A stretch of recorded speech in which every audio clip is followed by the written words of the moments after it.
की दुधाच्या दराचा शास्त्रशुद्ध अभ्यास करत त्यासाठी लागणारा खर्च विचारात घेत अशी एखादी समिती की ज्या समितीला दर 3 वर्षांनी या संदर्भातला अहवाल आणि या अहवालावर आधारित निर्णय घेण्याच्या दृष्टीने दूध उत्पादक शेतकरी जगला पाहिजे, जनावरं जगली पाहिजे, कसाईखान्यात जनावरं जाणं हे यापेक्षा मोठं पाप कोणतंही असू शकत नाही, पण शेतकऱ्यांची मजबुरी असते।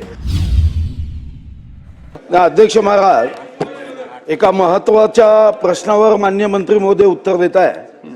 खरं तर अध्यक्ष महाराज, राज्यामध्ये 1 लिटर दुधापेक्षा 1 लिटर देशी दारूची किंमत अध्यक्ष महाराज जास्त आहे।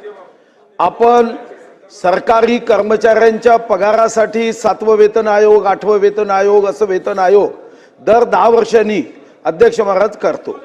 ऊस उत्पादक शेतकऱ्यांना योग्य न्याय देण्यासाठी आपण अध्यक्ष महाराज FRPच्या माध्यमातून केंद्रीय समितीच्या माध्यमातून दर ठरवतो। मी शासनाला विचारू इच्छितो की दुधाच्या दराचा शास्त्रशुद्ध अभ्यास करत त्यासाठी लागणारा खर्च विचारात घेत अशी एखादी समिती की ज्या समितीला दर 3 वर्षांनी या संदर्भातला अहवाल आणि या अहवालावर आधारित निर्णय घेण्याच्या दृष्टीने दूध उत्पादक शेतकरी जगला पाहिजे, जनावरं जगली पाहिजे, कसाईखान्यात जनावरं जाणं हे यापेक्षा मोठं पाप कोणतंही असू शकत नाही, पण शेतकऱ्यांची मजबुरी असते।